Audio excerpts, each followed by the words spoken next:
So PTB 8.2.0 for Dead by Daylight is coming out this Tuesday, and there's some really big stuff coming. Good stuff for both sides. Hey, what's up, guys? My name is Pogesque, and welcome to the PTB overview for this next version. A little late to the reveal of this. This came out on August 1st, is now the 4th, but I want to give you guys some coverage on some really big changes overall, some healthy ones too, despite what you might think of the data. So let's get right into it. So yeah, guys, this is coming out on August 6th, so you have it coming out Tuesday. I'm going to be playing it and trying it out. If you want to check it out, make sure to follow the channel by subscribing here on YouTube or following me on Twitch. I would really appreciate that. But you see, they're already pretty cut and dry with these changes. There's not a whole lot of fluff. They're just telling you what's going on. And they actually have a roadmap on Twitter if you want to go check that out. I'll have both of those linked in the description, this page and the updates they have for the roadmap. So first up is Dredge. It says a minor update, but I think overall it's pretty big. Minor maybe because they're just tweaking numbers. They're not changing some of the mechanics, as base mechanics completely. They're just doing some simple number shifts. So first and foremost, it increases his movement speed while charging Rain of Darkness. So when you see that little cloud come behind him and he holds that, it's basically an anti-loop function, because if you were to run the other way back towards this cloud, he could teleport to it and hit you. It's great for pallets, for long tiles, stuff like that. But a lot of smart players understand that. It's a very loud audio cue that happens when he does that. So I think that's a little bit of a help. It might help maybe some newer players, and it might help stronger players as well. A huge buff right here we can see is increased teleport speed outside of Nightfall to 19 meters a second was 12. And to be honest, for him, it felt pretty slow. It might seem like it's stupid fast already, but he can't do anything during the teleport. It's not like Billy where you can insta-down somebody during the teleport. Now, granted, he is going between lockers. It just feels better to have that faster movement, because if you go across the map, it could still take 10 seconds despite how fast it seems. And then you got to exit the locker, which could be locked. Which would take about 3 seconds by default, but you'll see that change here soon as well. They're reducing the teleport cooldown outside of Nightfall to 10 seconds was 12. Some pretty big number changes. It's not, changing like 0.5 or anything. They're shaving seconds off. The increased time to break out of the locked locker to 2.25 was 3. So that's a big one as well. Thing about Dredge people don't really know, or I feel like they don't know, is that when there's a locker locked and there's two next to each other, and you only lock the one, it will force him to teleport into that locked locker, and he can't just simply look at the locker next to him and go to that instead. He has to teleport to a different set of lockers if he doesn't want to have to break it. So decreasing that time is good, especially because you have to break out. Like, say you want a survivor there because you know they're there, you have to break out to get through it, and you used to have to run an add-on to do it, but now it's kind of base kit. And increases the charge rate of Nightfall meter to 1 charge per second for every injured survivor was 0.75. Sorry. So basically, with every survivor injured on a hook or downed, it increases the charge rate of Nightfall. It's kind of like Oni's power, like it passively charges up over time, which you might not know that either, but it does. Just in case you don't get blood, it's going to at least fill up a little bit on its own, but you have to use a blood orb to fill it. Unlike this, I think it activates on its own.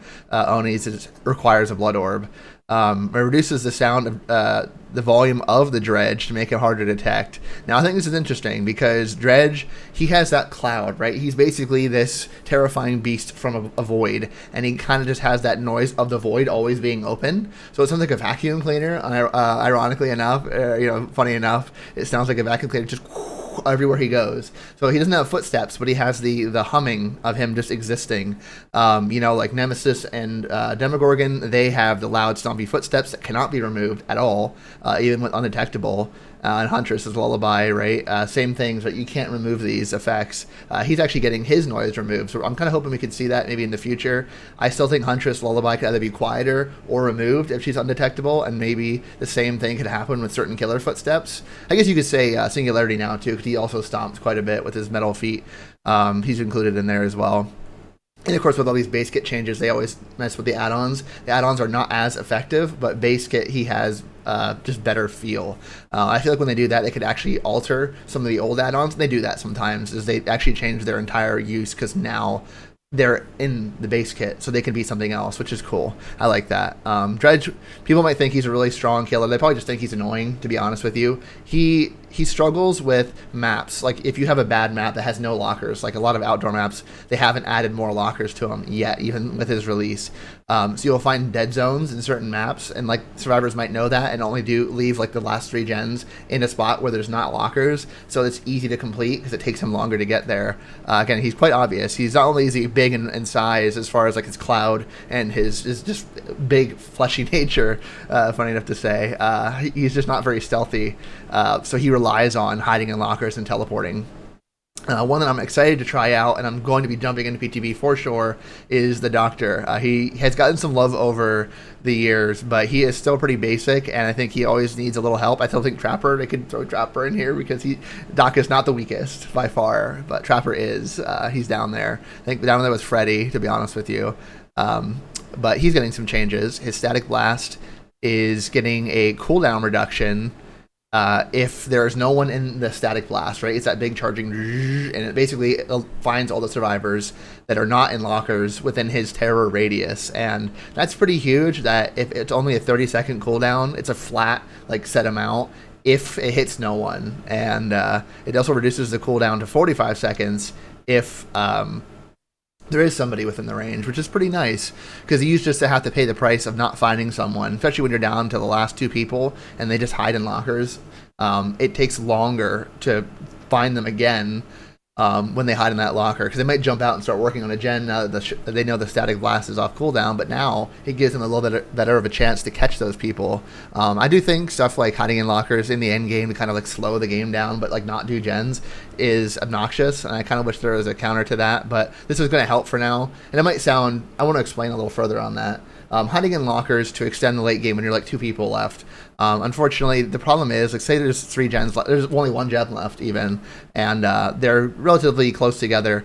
The game should just end at that point. Like, if you're not going to do anything, there should be a way for the game to just end, because I don't think it's fun for you to hide in a locker, and it's certainly not fun for someone like me playing Doc, who just has to try to find you somehow. Unless you're like intentionally trying to do that, but I feel like in that case it'd be better just if the game moved on, right? It's almost like Endgame Collapse. They added it because, you know, Hatch Standoff was ridiculous and never should have existed. This should be the same way here. If there's 1 gen left and you guys are going to do any gens, maybe just like show their auras, or even better yet, Killer Instinct. Do Killer Instinct on somebody who hasn't done anything with the last 2 survivors, like maybe in a minute or something like that. You would have to really think about the numbers there, but that's just my idea. Last 2 things, still pretty big. Increases his movement speed while charging the Static Blast to 2.99 meters a second, was 1.16. So Doc would basically stop, essentially, when he would use his Static Blast. It's not completely stopped, as you can see, but he is he's only a quarter of his max movement speed, his normal movement speed, when he charges that Static Blast. So if he wanted to kind of like walk a little bit closer to where there was going to be a gen or something, he just can't do that. And it's not going to be crazy buff, but it's going to be a quality of life buff. I think all Doctor players are going to like stuff like that. And of course, they mess with his add-ons for Static Blast to compensate for the base kit buffs. You're going to be seeing that a lot, I think, with Killer adjustments. And it's different. Like, survivors don't have base abilities. I kind of wish they did, but you would have to, again, think about that. And Killers, since they do, you have to kind of mess with the add-ons that correlate to those abilities, because you don't want the original, 30% buff to stick with the already 30% base kit buff, because that would just be insane. You'd have like no cooldowns, or whatever the case may be. Nemesis, he's not the weakest killer, but I could definitely see him getting some quality of life, because he is pretty new, so a lot of his stuff isn't as clunky as older killers are. But he also isn't an extreme powerhouse either. His PTB zombies before his release were actually much more intelligent, and they kind of dumbed him down to make him slower and more lethargic, and they don't actually hunt as well. So I think him kind of getting some some creeping buffs over time is good, because he could have been a monster with the really smart, really obnoxious zombies that were resilient. You basically couldn't destroy zombies in certain scenarios, which I think was dumb. Don't get me wrong, but they basically made his zombies weaker. That's what I'm trying to say. And so now he has a new change. Requirement for reaching mutation 2 has been reduced to 5 points, was 6. So that's not bad. You're more likely going to see him reach tier 2 in his first chase, if not just the second one. If you have an add-on right now with Nemesis, you can get your first chase on that same survivor and get tier 2, which is okay, and we might see that without this now, because that's a pretty big reduction. It only says to 5 from 6, but that's still percentage-wise pretty big. And this one's also huge right here. Increased the hindered penalty duration when infecting a survivor to 2 seconds was 0.25. I'm not sure how I feel about this change. I mean, it is huge, don't get me wrong, but the reason why I'm saying it is because the hindered basically counters the sprint burst they get for being hit by a tentacle. If you didn't know, playing against Nemesis or playing as Nemesis, when you hit somebody with the tentacle, they get a speed boost. And it used to just give them a small slowdown penalty, like a 0.25, but their sprint burst was about 2.25 seconds. So this basically removes that sprint burst. But my thought is, remove the sprint burst. Like, this is just taking away the sprint burst. Like, but why they get it anyway? The thing is, like, Wesker, typically, right? He is an advanced version of this type of logic with the infection, right? He tackles them, infects them, and hurts them all in one hit. Nemesis has to hit him 3 times. Now, I know Nemesis can, like, flick over, loops and stuff. He has that ability. Nemesis has to throw his body at the survivors. So he has that challenge. But he still gets the injure, and he gets the infection. And his infection slows them if it progresses to full infection, which they have nerfed, but it's only fair. Some Weskers can go crazy. So my thought process is, don't hinder them, but don't give them a speed boost. I think people might agree or disagree. I don't know how strong the hindered is. They don't really say. They could have at least said just for like information's sake. But I think that's just my thought. What do you guys think about that? Should they just not have a speed boost and a hinder? Just let it go? Like they just keep walking? I'm not sure. I mean, maybe they want to kind of like edge away that speed boost, but it just seems kind of counterintuitive. Let me know what you think about that. And of course, they adjust the hinder penalty add-ons to correlate. Probably these aren't going to be as good, or maybe they just are something different. We'll see. Of course, you guys can read the notes. Again, I'll have both the links to the roadmap and this PTB notes in the description if you guys want to read it on your own. Blast Mine. So they reduced the requirements. You're going to be seeing a lot of this for survivor perks, which is totally fine. But they're going to be reducing requirements on some of these circumstantial gen time perks. So you have to do on your own roughly 40% now of the total gen. If somebody's helping you and the gen gets done because they helped you, you might not get to that 40%. It has to be your progression, not the total gen progression, which I could see being difficult. If you have like 3 people on a gen, you might not hit this requirement even still.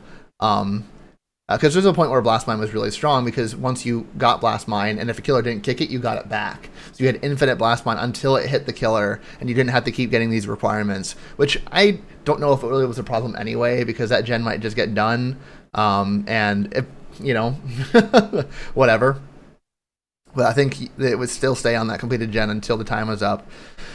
So, I mean, Blast Mine, if anything, was more annoying, but it's a 5-second stun, so, it's kind of good they don't get it back for free anymore. But Wiretap is honestly a good informational perk. I don't have any problems with that. Again, I think having the less requirement is fine, especially now that some gen things have been modified, right? Like base kit killers get 5% basically pop, but it's total amount. So that's not going to, you're going to see more progression or regression happening. Now, granted, it's limited to 10 kicks, so keep that in mind. So I don't mind these perks. I think they're good perks, and they're circumstantial, too. They're not always going to work, but they could be consistent if you know how to pull it off. Chemical Trap, honestly, this perk is just kind of bad as far as like survivors, so I'm happy to see it getting the changes that it did. I thought it was a good idea. So originally you had to do half a gen by yourself. It wasn't just like if somebody would help you, you would get that speed. You don't get that speed. It has to be you only.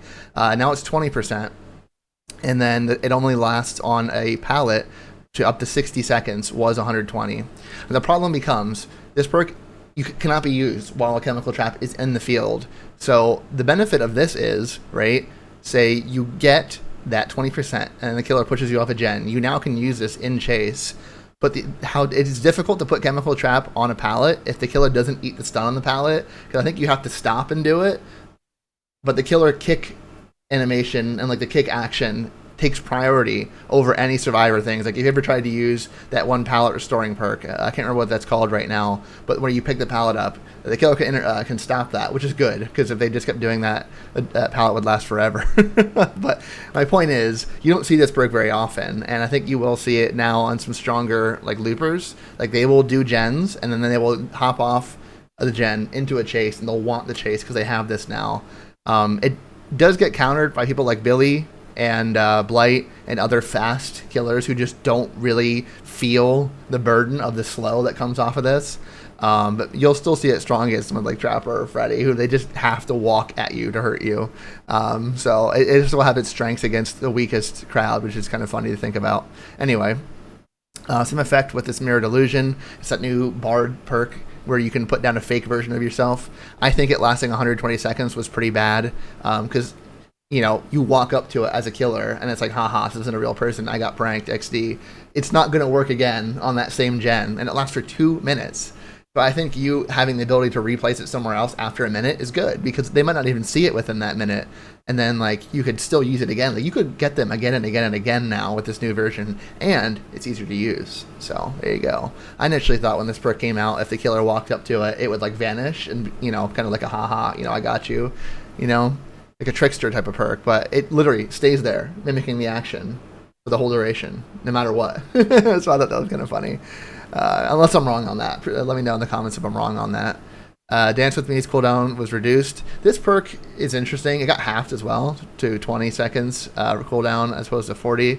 Whenever you would fast fall, I think it hides your scratch marks for so many seconds.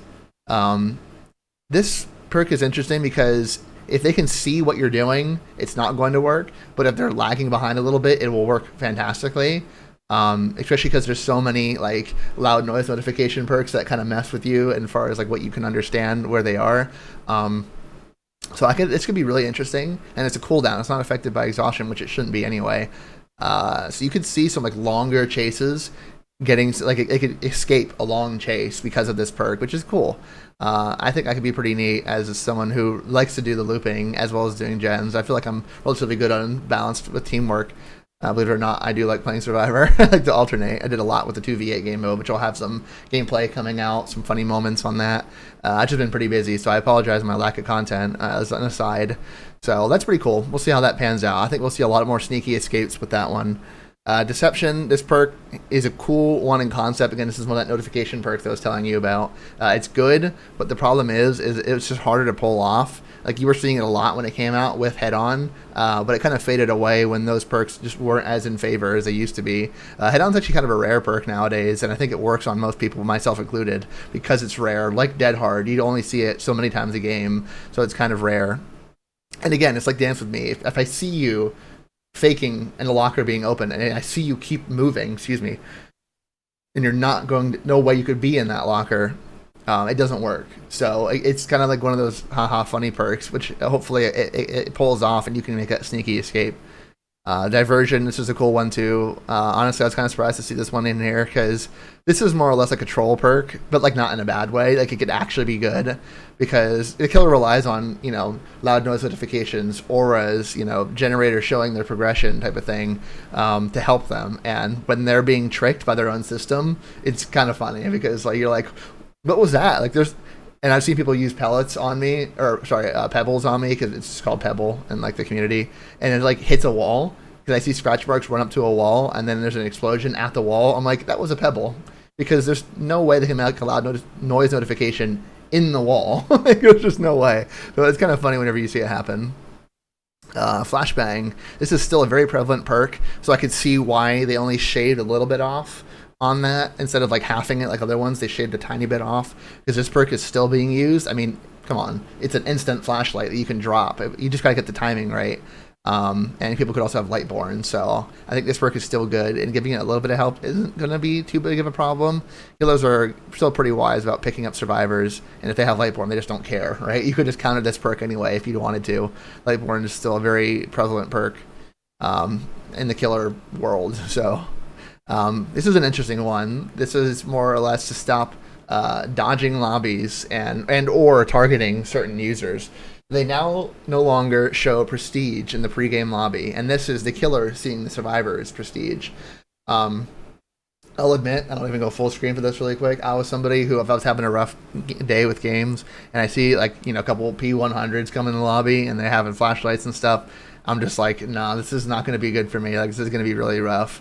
And was that pretty unfair? And I thought about that for a while, and I was just like, yeah, it is, because the survivor can't dodge a P100 killer. So it's kind of an obvious change for them to do, because dodging lobbies, while it sucks, it was like for like that person waiting, it wasn't that big of a deal. But I think you'll see people who like streamers or people who just love playing, like Fong Min, for example, they are getting targeted because they know that they dumped a lot of blood points into this person. That's all it means. It doesn't mean you're good. It doesn't mean you play this person a lot. It just means you invested a lot of blood points into that character. Now, typically, does it go hand in hand with you liking the character and playing him a lot?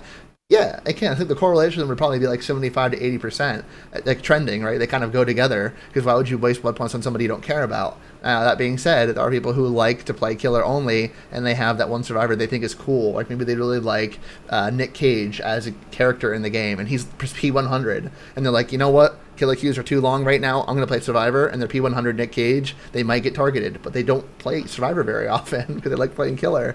That's the problem. Or they get the lobbies dodged over and over again, or people make fun of them. Last thing we need is like bonus cyberbullying in gaming. So I think that being gone is fine. And much as you or I might want to dodge a lobby if we're having a bad day, it's not fair, and we have to admit that. And also big changes again. There haven't been enough so far, are here at the bottom, and hopefully you guys have been enjoying this so far. I really appreciate you sticking here with me. I have a lot to say about these changes, and hopefully it kind of like incites some thought in your head, and that you like taking a walk through these with me. So hook stages, this is a really big one here. It doesn't seem like it, but it is. They are increasing the duration of hook stages for survivors, first and second hook, to 70 seconds, was 60. What does this mean? This means that you can allow a person on a hook to be on that hook for 10 more seconds. Say you need to do a gen, or you need to heal someone else, or you need to save someone else on a hook. They are now allowed to hang out for 10 more seconds before they progress to the next stage, or they die, right? That's kind of how that goes. Is this a bad change for Killer? No. And the reason is, this shouldn't concern you if you're a killer who doesn't camp. And if you're a killer that camps, this might be really depressing to you. But the problem is, you shouldn't be doing that. And the reason why I say that is because, like, even if you're just a person who plays Insidious Bubba and you just sit there all day and all you do is hook one person and like maybe nod at them and just sit there, your fun is not in the game's design. It never really was, and it definitely isn't now. And now you're actually going to be directly punished because of that.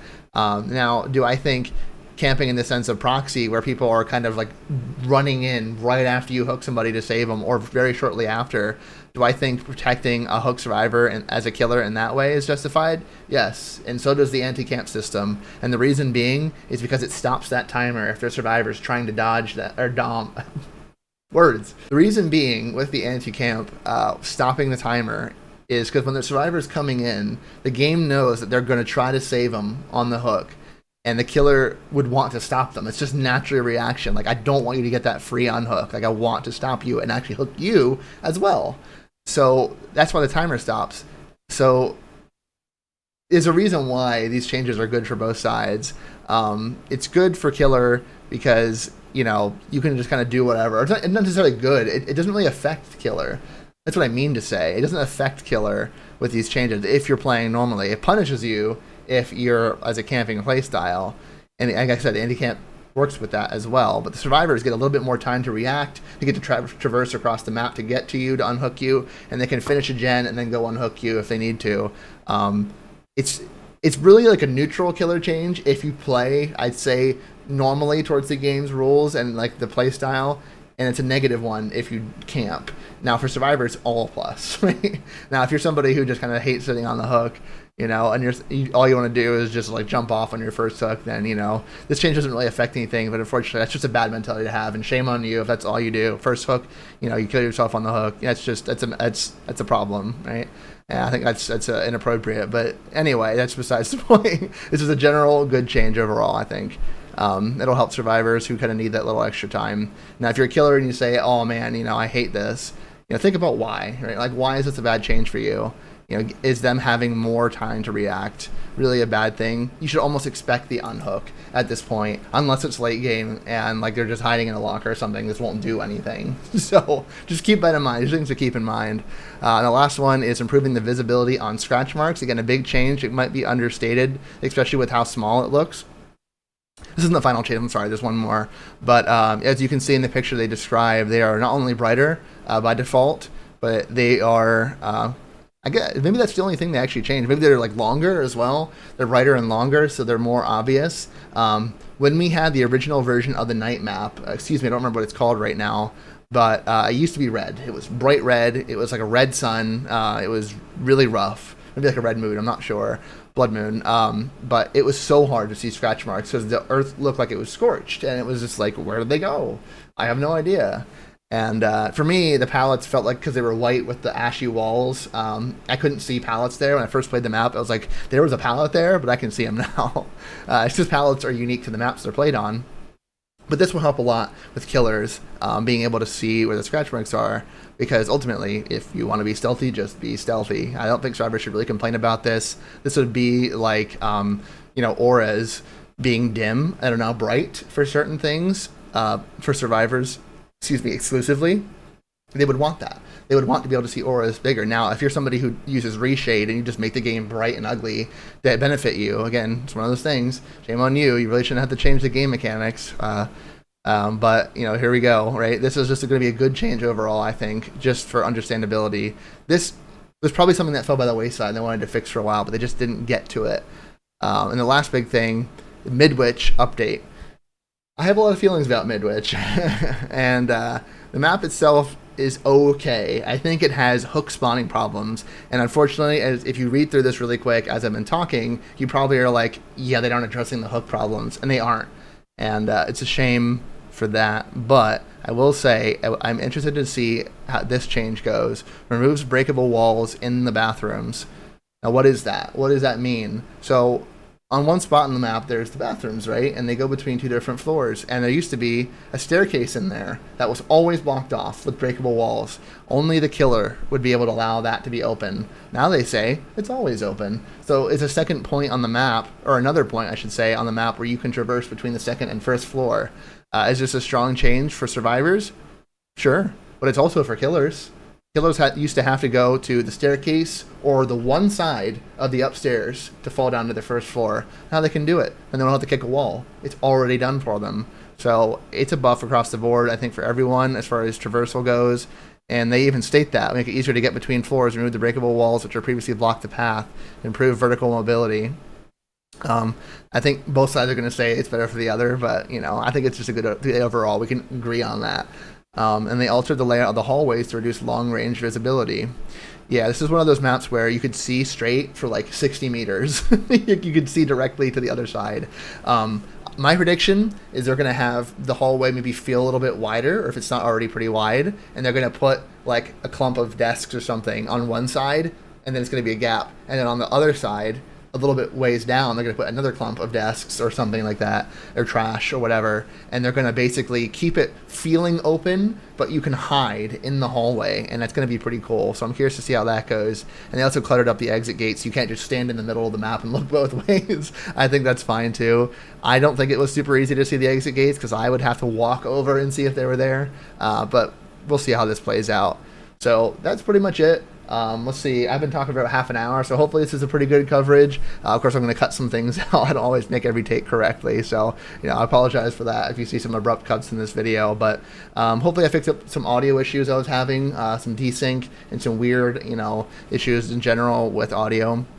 I'm hoping that's all sorted. I haven't uploaded a lot of gameplay videos because it was affected by those audio issues where it would be my voice and my webcam would be drastically different than the gameplay. It's like I would be talking about something that happened 3 seconds ago in the gameplay, and it's baked into the gameplay video, so I couldn't fix it. So I apologize for that. No content there, but it's coming, right? Some content's coming, and I'm hoping that the 2v8 gameplay I did is good as well. I haven't really gotten to review that yet, but here we are. So that's it as far as the new patch, 8.2.0 PTB coming out this Tuesday, August 6th. Check it out when it comes out. I'll be streaming that Wednesday, next Wednesday, on the 7th to play some of the PTB. So I'll be coming out, I guess, a little later. I might try that out the night of. We'll see how it goes. So I'll keep you guys posted. Hopefully you guys did enjoy, like I asked earlier. If you would please subscribe on here on YouTube and follow on Twitch. And of course, I have a Discord. I have all my socials down below. I would really appreciate it if you'd support the channel. And of course, toss a like if you enjoyed the video and leave a comment. Let me know, do you think that my thoughts on these changes are good, bad? What do you think about the changes in general? How was your day? Hopefully it was a great day. And yeah, so that's it for me, guys. Thank you so much, and I'll see you in the next one.